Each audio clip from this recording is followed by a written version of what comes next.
Hello, Niner Faithful, and welcome to the Johnny Dale Football Academy podcast on the channel that's trying to answer the whys and hows of the game. We do that by talking through and dissecting game film and diving deeper to explain why the X's zig and the O's zag. I am Adam Marino, reminding you, as always, to watch and listen to us. The best ways are as follows: Spotify, Apple, the usual suspects, wherever you get your podcasts.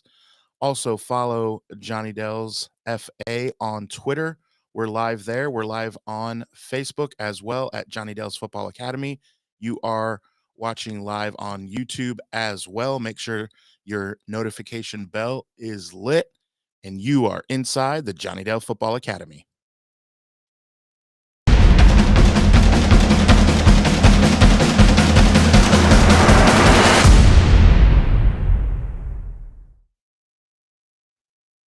Welcome in, boys and girls, children of all ages.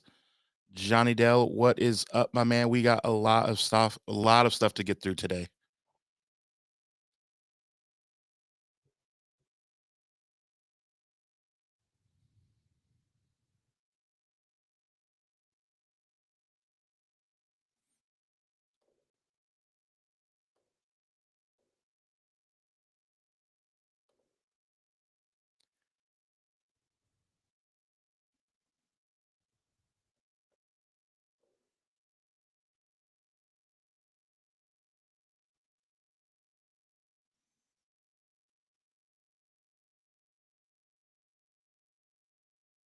All right. Sorry, everybody. I forgot to unmute my microphone. I'm sure you saw me so demonstrative. I was so excited for everything. And that is total error on my part. I thought it was me. No, I muted it during while Adam was introing everything in there. So I'm going to throw my bottle cap down. I'm so irritated with myself. My wife is laughing at me in the chat. My wife is laughing. We're all laughing at you in the chat. So I am here. There is audio now. But what I was saying was I'm so excited. I put it out on Twitter. People you may have seen it, may have not. But I wasn't just a ploy. I really was super excited. My wife can attest. I was standing at the window waiting for the FedEx truck to arrive for half the day because I got a shipment in from our newest affiliate, White Oak Pastures. I got a shipment of grass-fed, grass-finished beef in. I am so excited to cook some of this stuff, to eat it. I got a chuck roast ordered. I got a hanger steak ordered. I got ribeye ordered. I have an 8-pound Packer brisket that came in. It's in the fridge right now, thawing. It is awesome. Came from White Oak Pastures. They're our newest affiliate, and they're only about 6 hours for me. So it came literally about 24 hours after they put it in the box. It was in its own styrofoam container. It's cooler, packed with dry ice. It's all came in there. And I'm so excited to try some of this stuff out. It's a 6th-generation farm out of Bluffton, Georgia. Tiny, tiny little town, like 300 people. They have a 5,000-acre ranch there, and they send some amazing stuff.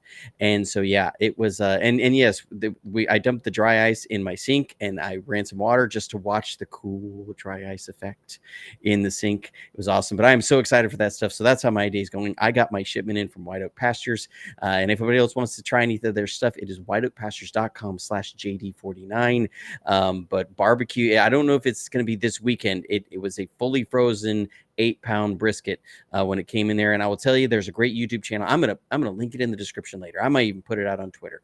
I found a guy who smoked that very same brisket from White Oak Pastures. All he used was salt, some smoke, and some confidence, and he was loving that brisket. So I'm excited to do it. I got a whole bunch of white oak wood from some trees out in front of my house that I'm going to use to smoke it. So I'm feeling fantastic, Adam. I'm just doing great. Oh, I love it. I gotta say, I am not beaming in from space.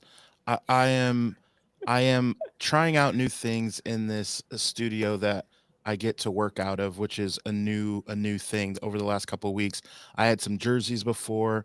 I'm playing around with stuff. I need some shelving and some stuff. So I am not beaming in from space. I am with you amongst you regular folk. So now I want to ask you, everyone in the chat, make sure you have hit your hashtag JD49. If you are new to this channel, welcome, welcome. The way that we boost the algorithm is by hitting that hashtag JD49. We want all Niner faithful to be aware of the channel, and the way we do that is getting those comments going. So get your questions ready, hashtag JD49. Poke fun at Johnny for having no audio, poke fun of me from being in outer space, whatever you want to do. So here are my questions though, because man, when I turned on the Dallas Arizona game, I thought to myself, well, it's a matter of time before Dallas becomes Dallas and kind of takes care of business. And then I noticed, good Lord, they are gashing them running the ball. So did you take a look at film? What do you see? So yeah, one thing that was nice about the 49ers playing on Thursday and getting through watching some of that film a little bit early is I was able to turn on the Cardinals Giants tape and see how it was. I was the same way. I was, trying to pick a game to watch on Sunday without 49ers not being there. And I think I first started out, I can't remember what game I started out watching, and it just was not competitive at all. And I ended up turning it off. And I think it was the Seahawks game. I want to say it turned out to really not be competitive. I could be wrong on that. I mean, maybe the week before, but I turned on the Dallas game and I was loving every second of it because, as any good 49ers faithful, I hate Dallas. So it was great, even though it was a division team getting a win. I was so glad to see them lose, and see Dak throw an interception in the end zone was beautiful. But yes, I put on the tape. I wanted to see what was Arizona doing. Their team were playing this weekend. What were they doing to Dallas to be able to run the ball so well? And I mean, they put up a lot of yards. They're running at like 8 yards a clip, something like that. It was a little bit less than that. I think it was 220 some yards on 30 carries. And one thing I noticed was Dallas did not look really well prepared for that game, and which is not usually a hallmark of a Dan Quinn defense. Usually they're going to look really on all their P's and Q's, but I don't know if Dallas maybe saw this as a trap game. I hate that term because you want to believe that these are pros. They're not going to do that. But if there was anything I saw in that game, is that they were not prepared for Arizona's run game at all. And specifically, what do I mean by that? I mean that Arizona, like what we've seen with Philadelphia's offense, what we've seen with a lot of Buffalo's run game, what we saw when Trey Lance was, the game and a quarter that he was starting for the 49ers, was that quarterback run option was baked into every single run. And what Arizona's run game looked to me was a mix of Philadelphia and Buffalo. Is that that same play that Trey Lance got injured on, that Buffalo has ran for years with Josh Allen. I saw Arizona run that. I think it was like 4 or 5 times. And one of them, they got gashed hard for about 30 yards from the quarterback. He kept it on that play, ran around the edge, and just went for 30 because nobody accounted for him. So you have one play where nobody accounts for him. He runs for like 30 yards off the left side. And then another play later, they score like a 38-yard touchdown. And what happens is they spread Dallas out. 2 guys, I put it on my Twitter, Vander Esch and Armstrong end up both taking the quarterback in the option. And it leaves a 5-on-4 blocking for the Cardinals. They have 5 offensive linemen blocking 4 defenders. That is not how you draw up a run defense as a defensive coordinator. Never, ever, ever will a defensive coordinator ever want -1 in the run game. If anything, they want +1 in the run game. Right. It's all about getting those numbers and being +1, because you want to have somebody untouched, unblocked, unaccounted for, able to tackle the running back. When you're -1, that's bad. That is not good football. And so, that's where it was. And they hit a big home run shot for a touchdown. And then the other part was that Dallas just kept giving Arizona more chances. They would sit there, and penalties would give them a first down. They would give up an 8-yard out route for a first down. And that just let Arizona keep pounding the rock, keep chopping at the wood to eventually break them, because it wasn't like every single run that Arizona was having success. They had a lot of 0-yard runs, 1-yard run. It was that when you can keep getting first downs, you can keep getting chances. And eventually they caught Dallas out of position, not ready, and were able to break some runs. Yeah, I just wonder the confidence and getting rolling is there's something to be said about that. And Arizona with Dobbs, I gotta say I like that kid. Like he's our division rival. I'm not saying like, but it's hard not to respect what he's doing in the circumstance that he's in. And I wanted to talk a little bit about him. Is there anything that you see in him that you like from you watch film like no other, and so I look to you for that expertise, and I'm sure us fans on YouTube, which remember, if you are watching on YouTube, make sure that you hit the notification bell. But so talk to us about Dobbs. So Dobbs, I thought, played with a lot of guts. I mean, dude was not afraid to run the ball and get in there and lower his shoulder and try and get some yards. I mean, one thing I will say about that Arizona team, as much as we all wanted to bag on Jonathan Gannon for some of the videos that were coming out, that the Cardinals were putting out this offseason, of how awkward he looked with the players and how just he seemed like he had the personality of a cardboard box. I will say that Arizona team played tough for him. I mean, they played with a lot of effort, and it was very evident on film that was a team that played with a lot of effort. Something about him, whether it's and the stuff that we're not seeing on the maybe their media department that Arizona has is just terrible at picking the clips or something. They played with a lot of effort, a lot of heart, a lot of belief. And I mean, they went up against that Dallas team, and it felt like at no point was Arizona playing scared. Yeah. And that translated to Dobbs. And so, you saw that he was a guy who was playing without being scared. And the other part was he made some timely plays and took advantage of Dallas kind of on their heels a little bit. And what I mean by that is it was very evident that that Dallas was missing Diggs. I mean, anybody would miss a player of Diggs's caliber, but they had a corner, number 26. I don't remember names because you can't read the names on the jerseys, but when you watch film, you can see the numbers. And I'm not a Dallas guy, so I'm not going to go up and look up everybody from Dallas. But number 26 was struggling in that game. He was a corner who was playing in place of Diggs, and they were whooping him in man coverage. It was 8-yard outs. It was 10-yard outs. It was a 12-yard comeback. He just couldn't cover those routes. And they went after him, I think 3 or 4 or 5 times for first downs. So it was like, and then he also had several penalties, I think defensive holding, a couple defensive pass interference. So they really went after him in that game. And that was a testament to Dobbs and them, seeing a weak point and really keeping their thumb on that pressure point. Yeah, I like a team that has some grit, that plays with some heart, and there are division rivals. I would prefer to beat them by 40 every week. They don't scare me, but man, there's something to be said about a team that plays like that. So, will they have that same success versus San Francisco as far as just are they going to scheme different, knowing that our defense is different than Dallas? Does Steve Wilkes kind of take a look at that and say, boy, we have to change what we do? What does that look like? I think they're going to come with that same run game. That's what they've had this year. And, Jonathan Gannon being out of Philadelphia, he very much believes in that run game that they had there. And you can't blame him. I mean, it was very effective in Philadelphia. Philadelphia had, and they were the number one run game ahead of the 49ers last year.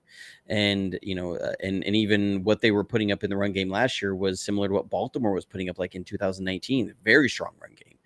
And so, they're going to stick with that. That is the basis of their run game. And you can tell they brought in Dobbs so that there would be a transition for when Kyler Murray comes in, that that they won't be changing their offense. They're going to be running the same offense. There's going to be no hiccups there.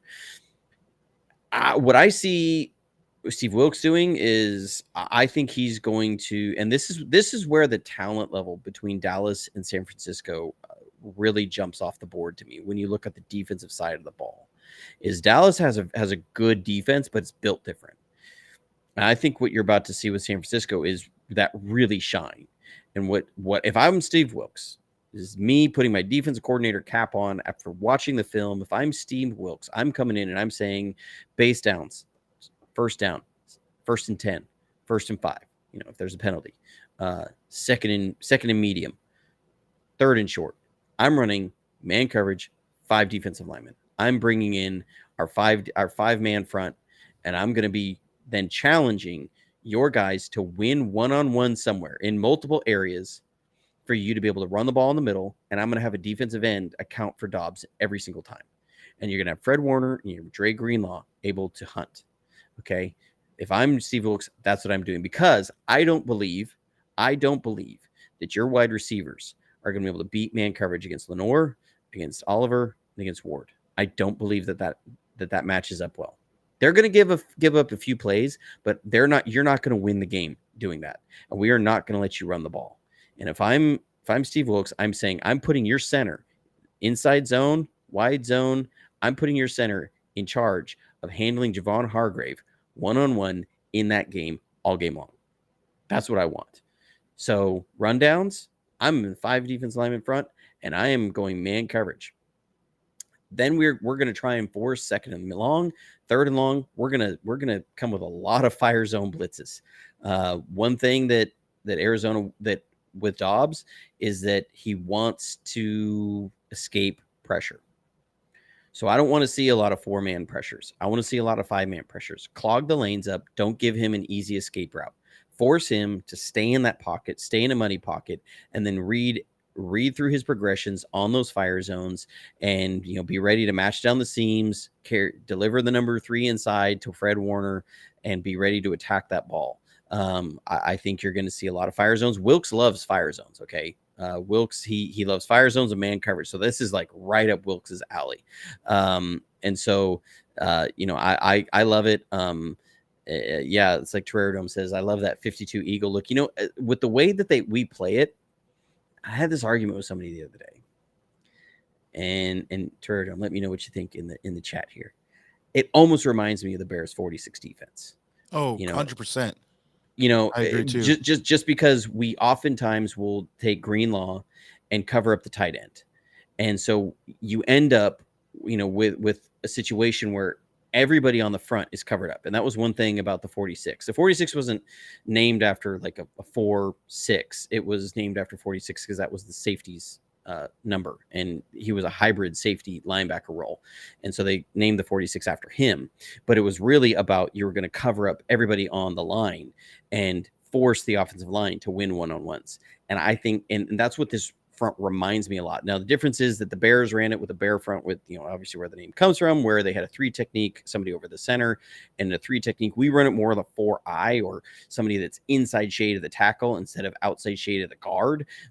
We do that to create more space generally in passing situations, but it's the same sort of philosophy that you're going to line up one-on-one along the front, and you're going to force the other team to win their one-on-one blocks. And I like that sort of a strategy against Arizona, and I don't think they're going to be able to run the ball, and I think you're going to spook Dobbs. And this is a game I'm actually really excited about. Some people are like, man, Arizona's been in every game that they played. I don't see a really a good path for their offense to score on our defense. I think this is going to be a game where we walk away from our defense feeling really, really good. That would be great. You were talking about Gannon earlier, and when you look at the 49ers offense, CMC leads the league in rushing, which is absolutely no surprise to not one person who not only follows the Niners, but follows the NFL. That in fantasy drafts, he was going number 1. There's no surprise there. But you look at the rest of the offense, and I wonder, what are the things that maybe I'll ask you this. What would you do if you were Gannon? What were some of the things that you would look to and say, okay, almost like a Bill Belichick, how the the Patriots try and take away the thing that you do the best. They just try and take that thing away and then beat you with, okay, fine, you beat you with Edelman, or if the best you do is Gronk and Moss and whatever, then we're gonna cover them up and you're gonna have to beat us with Edelman. As we give a shout out to Terror Dome with the super chat. Thanks, bro. Yeah, he says, shout out to Johnny Dell's Football Academy. When we ran 5 down linemen back in the day, the Bears were the shiznit. We were imitating them all day. Thank you for the super chat, Terror Dome. You are the man. If you are not following Terror Dome's channel, you need to check out his channel. Go subscribe. He's got some great stuff out there.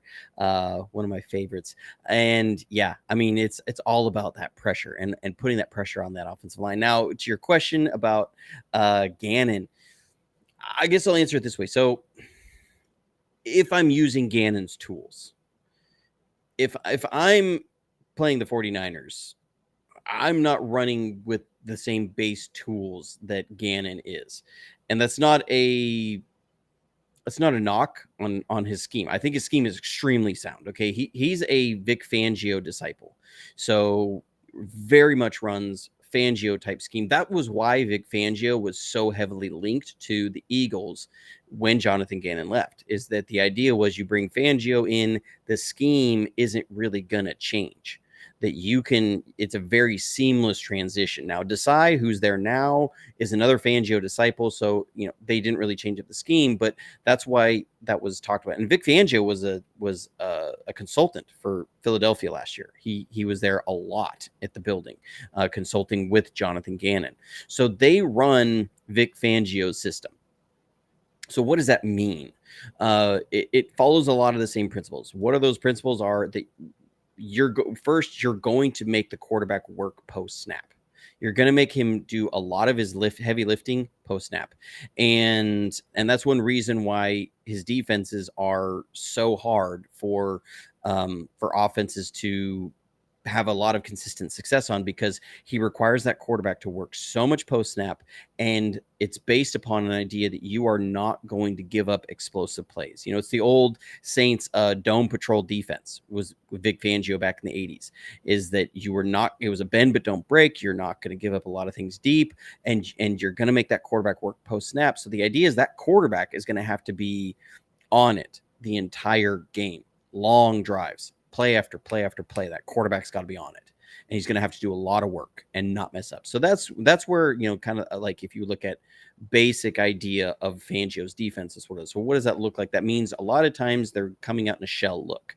So you're going to have corners off. You're going to have safeties off. Usually safeties are aligning about 10 to 12 yards off the ball, usually inside shade of the number 2 receiver. So wherever that number 2 is, those safeties are going to line up just on their inside shoulder, about 10 to 12 yards off. That allows them to play a lot of the coverages that they like to do. They can shift into cover 3, cover 9. Cover 9 is just cover 3 with the weak side safety in the box. They can go into cover 6, which is cover 2 on one side, cover 4 on the other. They can run palms coverage that's going to convert to either one. They can run a cover 4 with a trick safety. It's called a trick safety, where it's used to work against 3 wide receivers on one side, a trips look, because that's hard to match up against in a cover 4 or cover 6 look. And so they have that safety look over. So all of it's based upon this. Okay. And what that means is that safety help can come from either side, and it can come rather quick in the run game. But it also means that in the front, that the defensive line has to eat up double teams, because it means that your linebackers are exposed early on, especially on the inside, to linemen getting up to that second level. We saw this when Vic Fangio was here in 2011, 12, 13, right? We had an incredible space-eating defensive front. We had guys like Isaac Sapawaga. We had Abreu Franklin before him, right? That was there in 2011 as nose tackles, guys that would just soak up double teams. You had Ray McDonald, okay, a guy who just ate up double teams. You had Justin Smith, ate up double teams, okay? You had an interior line that ate up double teams.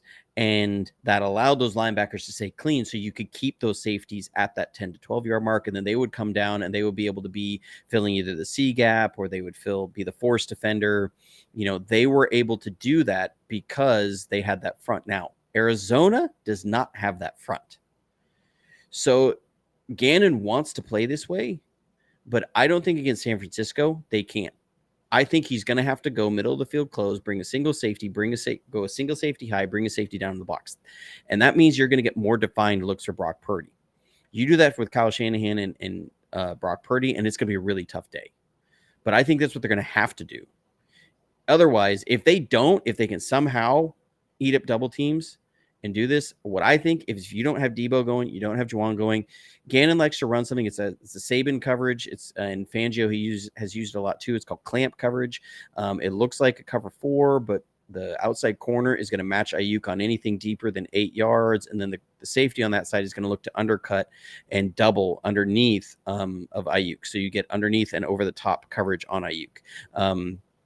It's called clamp, but clamp is not good against a run. It keeps those safeties in a position where their eyes are not at the point of attack, and they're usually slower. It's weakness of clamp is that it's weak against a run, and that is the number one tool if you talk about like a Belichick style of coverage that Gannon has to take away Ayuk. I don't think they're going to be able to do that. I think this is a game, like you said, CMC is the leading rusher in the NFL. I think you're going to see a lot of middle of the field close, single high safety stuff coming out, and just look out for George Kittle to have a big day against this defense. I think you're going to see a lot of play action, George Kittle on the move, getting the ball in space. If they start going man coverage, if they're in zone, I think George Kittle's going to have a big day. I think Juszczyk's going to have a big day. If they start going man coverage, look out for Ayuk to just go off. None of these Arizona corners can cover Ayuk. They just can't. Okay, Ayuk is just really, really taking it to the next level this year, and he's going to really eat up that area between the numbers and the hash. That's going to be an area where they're going to look to really, where Ayuk, I think, the routes he runs best and that he can create the most separation with, it's going to be in that area. So I have a hard time seeing Arizona really slowing down our offense. Yeah, that's good news for my fantasy team. I have Kittle going. So you talked about third and Juwan and Deebo, and I want to get into some of the injury report and how that affects this game. So how do you think that shakes out?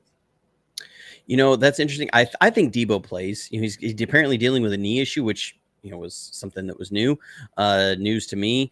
And Juwan is banged up. He's sounding less likely to play than Deebo, and I think that's okay. Ronnie Bell has been a big surprise this year, and really a bright spot there as far as a guy that fits the culture of the receivers. I mean, my goodness, fits the culture of the receivers so much better than Danny Gray. And I don't mean that as harping on Danny Gray, but everything, we're just being honest. Everything that you see Ronnie Bell doing is everything that I've been sitting here wishing Danny Gray would do. I mean, the dude, if you look at that, go back and look at that that tunnel screen that Deebo had on third, and I think it was like 3rd and 16 or 3rd and 15 against the Giants, and he got 25 yards or 30 yards, excuse me. Ronnie Bell was blocking his man like a dog, and then just celebrates like a maniac when Deebo got the first down. That's what you love to see. The dude was celebrating more for Deebo's first down that he blocked for than he did when he got his first career touchdown. And that's what you love from the receivers, that they block, man, and that they get involved in there. And so, I feel great about if Ronnie Bell's got to step up. Now, Deebo, he's listed as questionable. Juwan Jennings is listed as doubtful. I would be surprised if Deebo's not playing in this game. I really would. If he's not, I mean, it's going to be, I think you're going to see a lot of 22 personnel, 21 personnel, 12 personnel. That's heavy runs. That's a lot of tight ends. That's a lot of running backs. I would not be surprised to see 22 personnel, a heavy dose of it, which is 2 backs and 2 tight ends. If Deebo and Juwan neither of them are going, that means you're going to have Ayuk out there, and you're going to have probably Dwelly or Charlie Warner, and with George Kittle, Juszczyk, and Christian McCaffrey. You still got a ton of options with those guys. And so, I think, and you do that, and I think we may see that regardless. Force Arizona into a single high, the way that, again, and one thing I like about this podcast, we do get into the weeds a little bit on some of the coverage stuff and the X's and O's, is the way that Gannon runs his cover 3 zone with a single high safety, is that those hook curl guys are instructed to do what's called carry, match, and deliver. And so if there's a route vertical down the seam, they have to carry that route. So that means they're gonna squeeze it and run back with it for I believe the rules are 6 or 7 yards before they deliver it to the safety. And sometimes, depending on the call, it's actually they're gonna match that all the way. They'll man it up if it goes down the seam. We used to see Patrick Willis and Navarro Bowman do that with Vic Fangio back in the day. So how do you take advantage of that if you see a heavy dose of that? Well, Kyle Shanahan's got a play in his playbook. It's called choice clear, or clear choice. Sorry. And what it means is it's got a clearing route down the seam, and it's literally designed for these kind of matching 3 zones. That the idea is that you're going to run a seam route. And because that defender that hook curl guy has to carry that route, it's not even in the progression, by the way. Like I think Jimmy got blasted by some people. We ran this against the Rams. I think it was 2021. And people are like, man, Juszczyk was wide open. Well, the route is literally not an alert. It's not even in the progression, but you run it down the seam because the rules of the coverage dictate, and this is where Kyle Shanahan breaks the rules of coverage. Okay. The rules of the coverage dictate that route has to be matched. And so what then you do is, behind that, you run Christian McCaffrey or Deebo Samuel if he's in the backfield on a choice route. So if that side is cleared out, the hook curl is cleared out by that seam route, that means either that route coming out of the backfield by McCaffrey either has to be matched by the other side hook curl or by the curl flat. Okay. Either one of those are going to be at least 5 yards away. And so whoever starts closing, McCaffrey's just got to see that and run the opposite way. There's no way for that defense in that sort of coverage rules to cover that play well, because it's a choice route. And it's going to be about Brock Purdy and Christian McCaffrey seeing how the defense is trying to adjust to that with the rules being exploited. And that's what Gannon plays. And that's something I see that Kyle Shanahan going to is a clear choice against that coverage. And so this is why I'm walking into this game feeling so confident. I'm looking at the coverage rules and the ways, and you also understand then why the 49ers felt so confident going against Philadelphia last year. This is the same defense. And because you can see the ways that they can exploit this defense with the way that they run. It matches up very well. And Arizona doesn't have near the personnel that Philadelphia did. So, I'm really excited about our matchup here. If this is a game that, we're not up by 2 scores by halftime, I'm going to be chewing my nails, man. I'm not going to be too happy about that. Yeah. Like, what's going on? I want to give a quick recap of a couple things. One, people say, I hate to say I told you so. I love to say I told you guys so on Ronnie Bell. I have seen him play a lot over the last couple years. The man is a football player. As we give a shout out to another super chat from Glass City, says, hey, Johnny Dell, sorry to change the subject, no problem, but curious, what is your opinion of Miami's offense? Man, because that is crazy. What's different this year from last year? His use of motion, that revolutionary. Now, one thing I want to say in that is Denver completely gave up. It was like a high school football team, and they could have scored 130 points. So I just don't see my input. I will say Miami's offense is not going to come close to 50 in the next couple weeks. That wasn't an NFL defense, but go ahead, Johnny. For a Denver team that was supposed to have one of the best defenses coming in this year, that's beyond embarrassing. And people saying, oh, that was unprofessional for McDaniels to run up the score. Oh, come on. You're a professional football team. You don't There was like them 11 running up. minutes left, and they were You don't running the ball. you don't like them running up the score, then stop them from scoring. You're professionals. You're paid millions of dollars. Your payroll is over $200 million. If you're upset about it, then have your $200 million payroll stop it. I mean, come on. They were calling runs up the middle. They were calling runs up the middle. I mean, like that whole argument of, oh, they ran up the score as unprofessional. Like, come on, they pulled Tua. They didn't have Tyreek in there. They didn't have Mostert in there. I mean, come on. So, and there's only 46 guys that they can suit up. There's only so many backups you can put in there. Okay. But what is my opinion of Miami's offense? I mean, McDaniels has built a speed monster. McDaniels is built, whereas Kyle Shanahan has built a bully. Kyle Shanahan has built a lightning. I don't even know which Grease Lightning is. It's like old Mick from Rocky. It's Grease Lightning. That it's just a team that, I mean, God, they got so much speed everywhere. And you give them any little crack opening, and they are going to exploit it. And you saw that. Now, his use of motion, is that revolutionary? No, I don't. I don't believe that. I'm gonna actually. Right when I saw that, I went and pulled this up. So I'm gonna share a little thing here from Twitter. This is from 49ers Throwback. This is Joe Montana.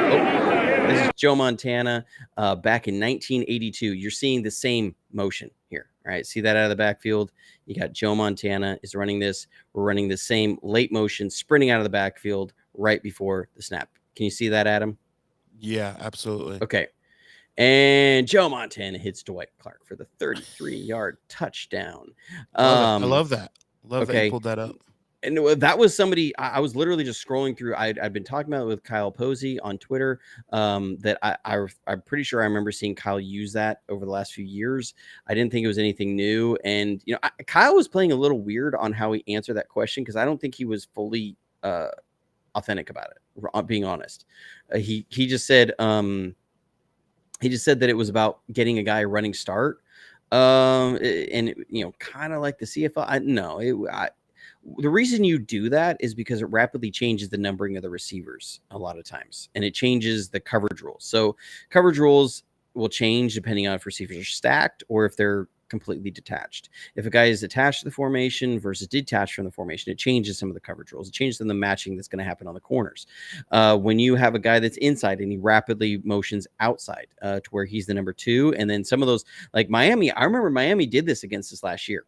That they use that cheat motion. That's where I remember seeing it. It was against us that they rapidly changed, and it did cause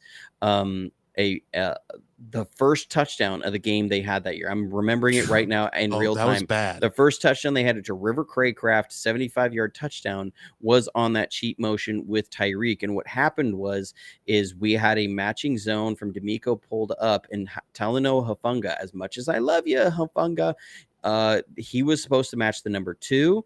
Tyreek was the number 2 at the snap, and right at the snap, but because he's running, he instantly transitions to be the number 1. Hufanga was supposed to match Craycraft. Ward matched Tyreek on the cheat motion. They both ended up matching Tyreek. Craycraft is left undefended. He's on a short post. He catches it, goes for the touchdown. Okay, that's where I remember seeing that cheat motion before. Was last year the Dolphins were using it, and again, more of it is about disrupting the numbering of the defense and causing quick changes just like that because it causes a bust in coverage. So I was a little confused of why Kyle answered that question the way he did, and like you saw here, obviously Bill Walsh was using that 41 years ago. I mean, so it's nothing new. It's not revolutionary. People have done different things with it over the years. It's just one of those that it's getting buzz now because we have social media and we can see it. We didn't have social media to talk about that thing you have when you see that from Montana in 1982. That's one beautiful thing about stuff like this. We get to talk about it, and it's great. But it's been around for a while. Yeah, it's just not always used, and it's not used like in the CFL because they literally get a running start towards the line of scrimmage.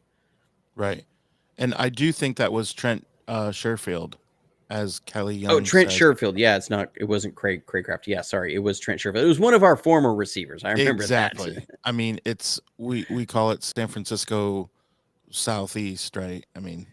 Yeah, and like I said, was literally remembering it as we were talking about it. I was like, I remember where that was. Yeah, it was the first touchdown we gave up 50 or is a 75-yard touchdown. I remember that. I was like, dang, man. I remember watching the film and being like, Talanoa, come on.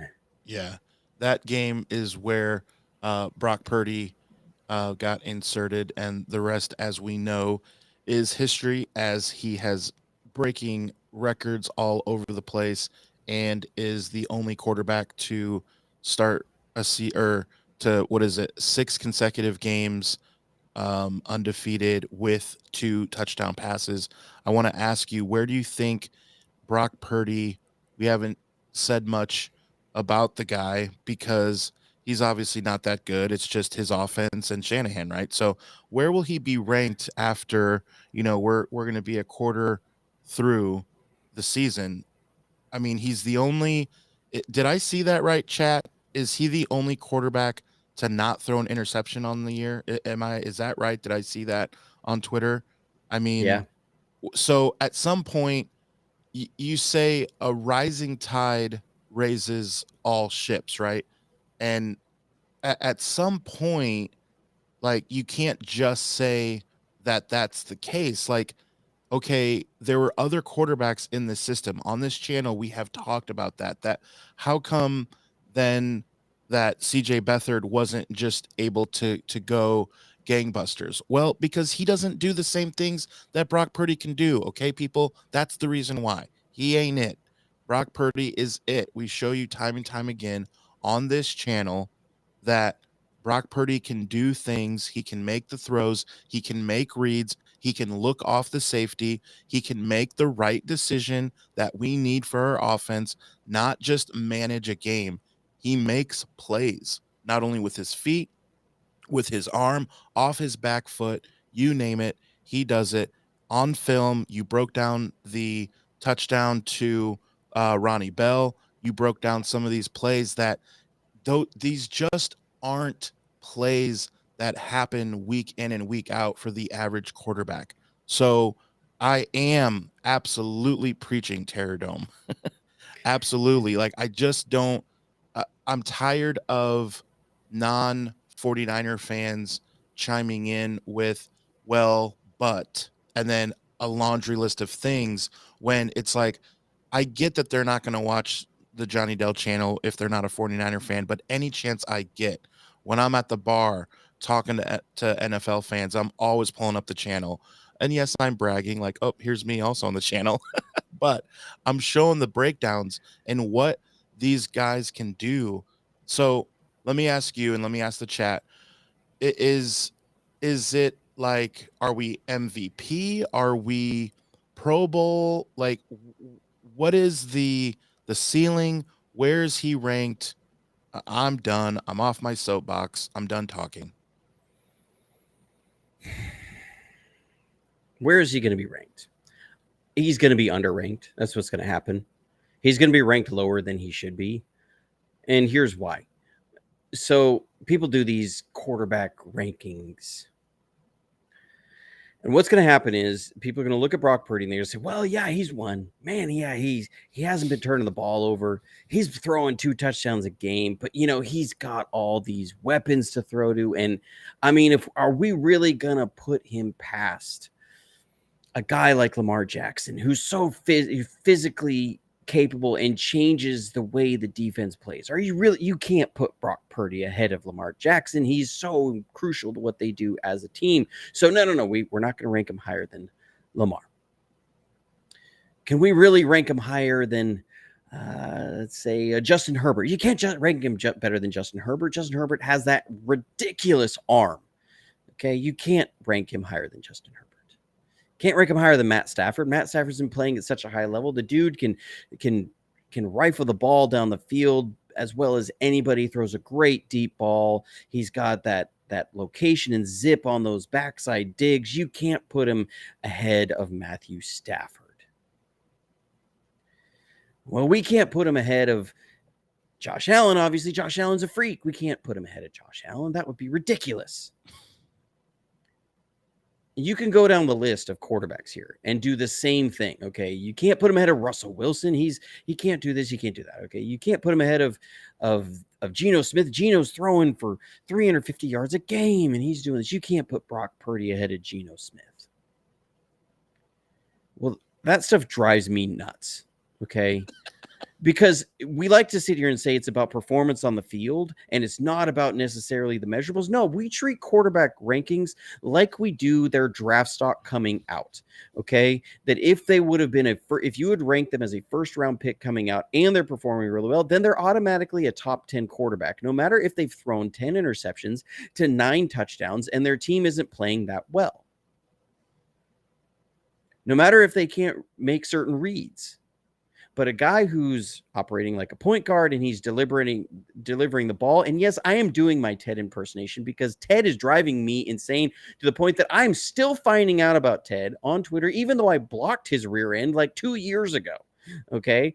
Ted is driven enough people so nuts that even Larry Krueger on his show today was going off on Ted. And yes, so I'm going to get a little fired up about this, about some of the stuff that I'm seeing, because I'm seeing the retweets like of people. And it's like, it'll be, this tweet was from an account you blocked. And he tried to get some message. Somebody tried to get them to trying to get me to unblock him. And I was like, no, I ain't got time for this junk right now. But the reason why I think Brock Purdy will always be ranked lower than he will until he has long-term success is that it's going to be the same and I'm not saying that Brock Purdy is at this level at all, okay? I'm not saying that Brock Purdy's at this level at all, but if his career continues on the trajectory it has for 10 games, and we're still talking small sample size, okay? But if it continues on this trajectory for the next 6 years, then you're looking at like a Tom Brady type career. And I'm not saying he's Tom Brady right now. I'm not saying that he will be Tom Brady. I'm not saying that is that case. I'm saying that Brock Purdy is playing as well as somebody can in this system. When you look at how he's playing, I'm sitting here saying, if I insert somebody else instead of Brock Purdy and run these exact same plays, am I getting some vastly better outcome? I don't think so.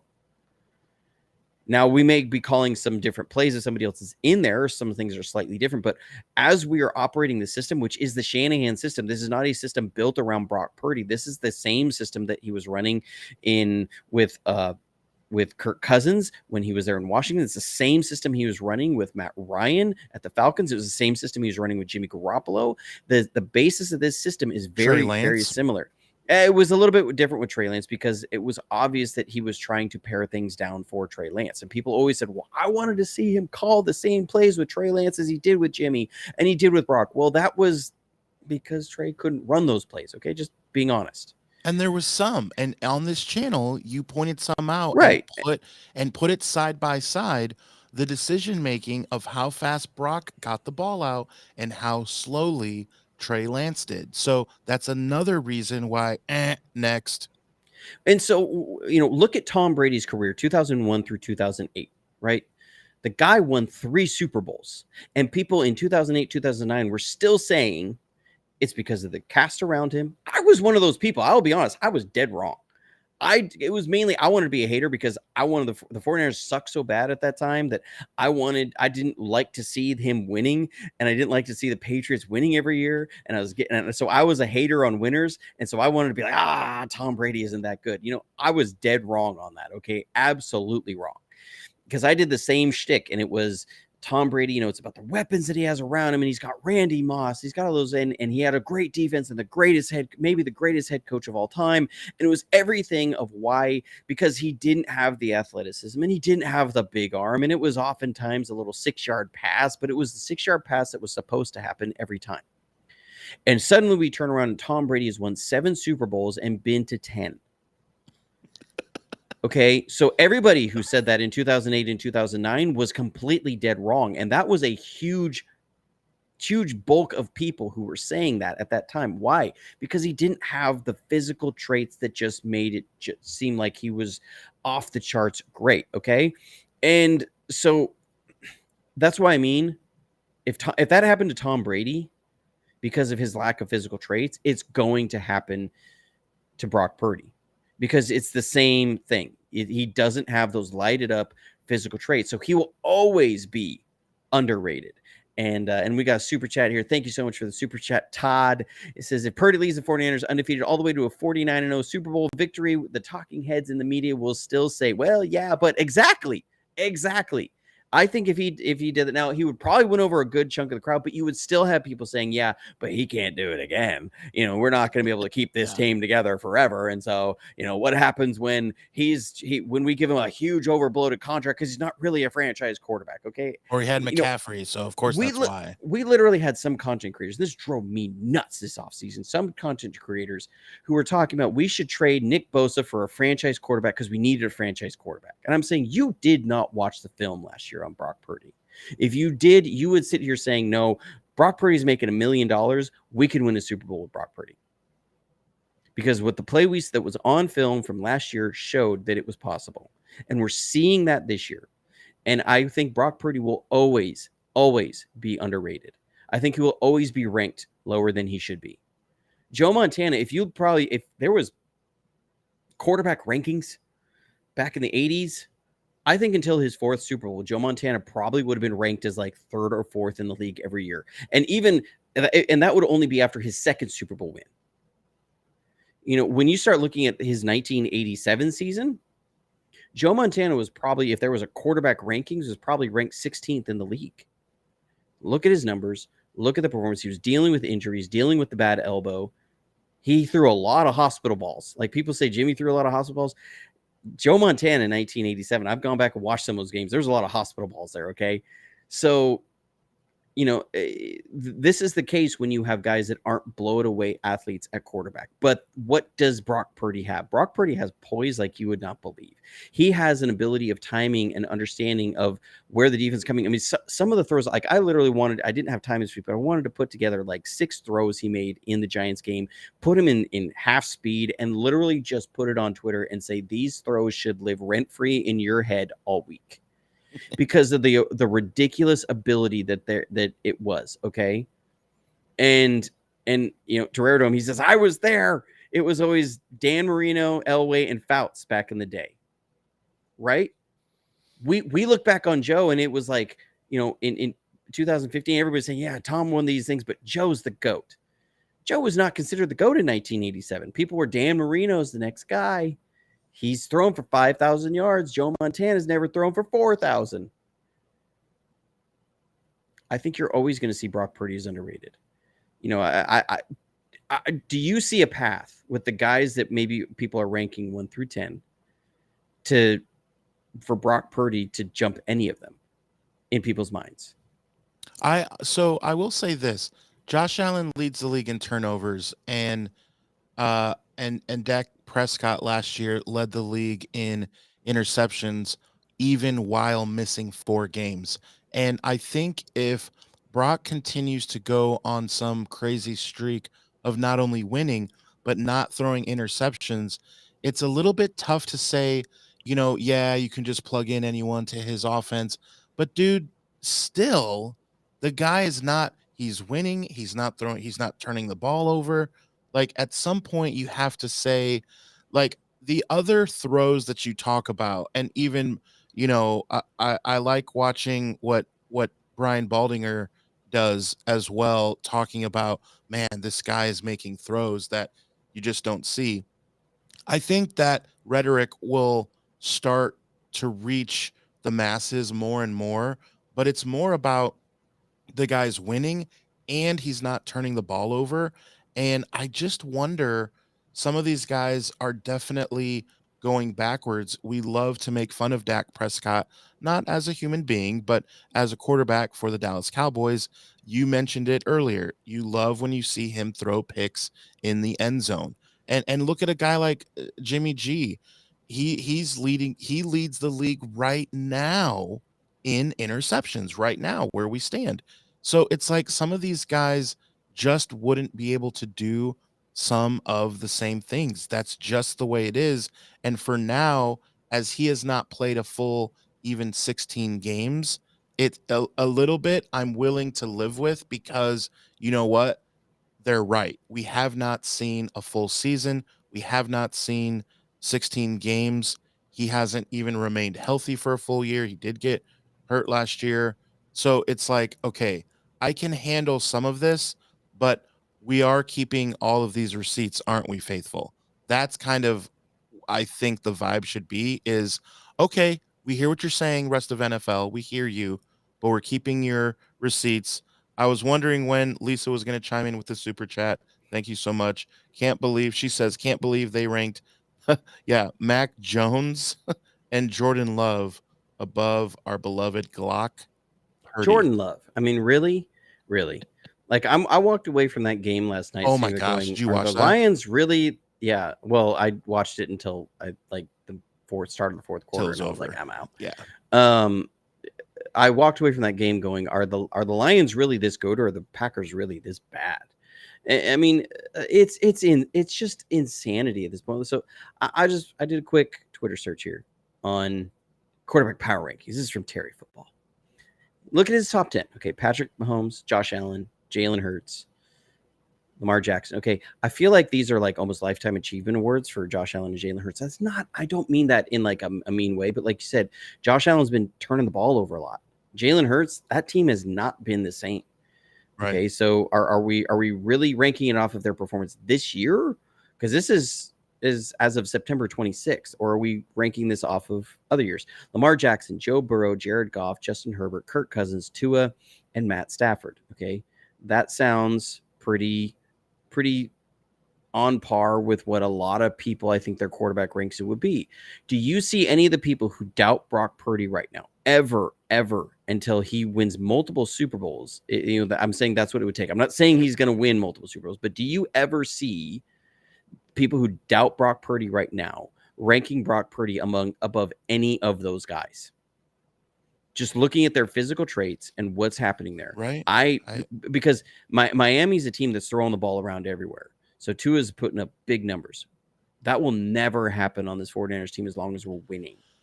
So there is one guy now, because I want to get to the next super chat from Glass City. There is one guy that that Brock Purdy can remind me of, and I live in an area that is only about 3 hours away from a one Purdue University, and that is where Drew Brees went, and he never was flashy as far as his stature or his athletic ability or anything. And you look at Drew Brees' numbers, if you haven't looked them up in a long time, I implore you, look up Drew Brees' numbers and just your mouth will drop of the things that he accomplished. And that makes more sense than any of these other guys, in my humble opinion. But we got to get to the super chat. Glass City again, thank you. As he says, I'd like to see Kyle get Brock on the move in the run zone using sprint outs and whatnot. Brock is athletic enough, I agree, to throw on the move. What are your thoughts? I love it. I think that is something. Sprint option is a play that we've had in the playbook in the past. We haven't seen it a ton. When Kyle tends to run sprint option, he tends to run it to the left. And we actually, there was a game last year. Try to remember who it was. I want to say it was the Dolphins. It may have been somebody else. We ran sprint left option. If you know, you know. We're working on the shirt, by the way. We're gonna have sprint right option on a shirt. It says if you know, you know. Johnny Dell's Football Academy. Sprint right option is the play for the catch in 1982 in the NFC Championship game versus Dallas. Okay. If you know, you know. Sprint right option. Now we have run sprint left option. It's the same play, just running it to the left. I would like to see some sprint option. We've also run one of the favorite plays and one that John Gruden used to call on Monday Night Football all the time: Spider 2 wide banana. Spider 2 wide banana. He's canceled. We can't say John Gruden anymore. Yeah, we can't say John Gruden. Okay, he's canceled. All right, I can understand why on some of it. Okay, yeah. John Gruden, be better, man. But no, Spider 2 wide banana. We've ran that a few times. Love Spider 2 wide banana, and that gets the quarterback on the move a little bit. It's a play. It's going to fake a run off the tackle to the side and get your quarterback on a little waggle. So it's going to be a little bit of a rollout, not a lot. But yeah, we've also done Brock threw a touchdown to George Kittle against the Rams last year. It's a play we run a lot. It's a little play action, and then he rolls out to the left, and you got McCaffrey in the flat, George Kittle in the back of the end zone. So we've done it. I don't think they saw it as a neat necessity the last couple games against the teams we've been playing. The individual formerly known as John Gruden. And Terror Dome is lighting it up with us. Run Spider 2-Eye Banana, get Juice involved. I want to say the last time we ran it, Juice got a touchdown. I want to say it was the last time we ran Spider 2-Eye Banana that Juice got a touchdown. I don't know why I love that play. I think it's just the way it's known for. And you never throw the Venus on the Spider 2-Eye Banana. I love the idea. It's got to be, you got to be set up for it, because if you go to roll out in the red zone, you could end up with a negative play in a hurry. And that's one place you do not want negative plays, is in the red zone. It's too hard to get down there. And we've been doing pretty well in the red zone so far. So I like it. Yeah. Gotta love it. So, okay. I want to talk about one thing.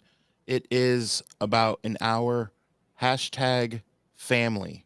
If you guys, for two reasons here, drop in the chat as we end tonight. Hashtag family for two reasons. I love chatting with you guys. We're the Niner family. We're the Niner faithful. We're all heated up on this Brock Purdy thing. We got to stay together. Hashtag family. And we got to get Johnny out of here. It's Friday night. He's got to get home to his family. So we want to take care of Johnny's family. I'm a single dude. If you want to hook me up with some, if you know some single ladies in Indiana. My wife's the first one to put in hashtag family, because she needs daddy home. To get home. Yeah. She's like, come put the kids to bed, please. So we got to get Johnny out of here, guys. But juice the algorithm just a little bit for us. Hashtag family, Niner faithful. We are in one accord, I think, for sure. In this Brock Purdy, like, we're getting fired up for sure. It's fun to talk about. Love hanging out with y'all. Thank you so much for watching. Take care of each other. And as always, go Niners. I'm supposed to hit the video.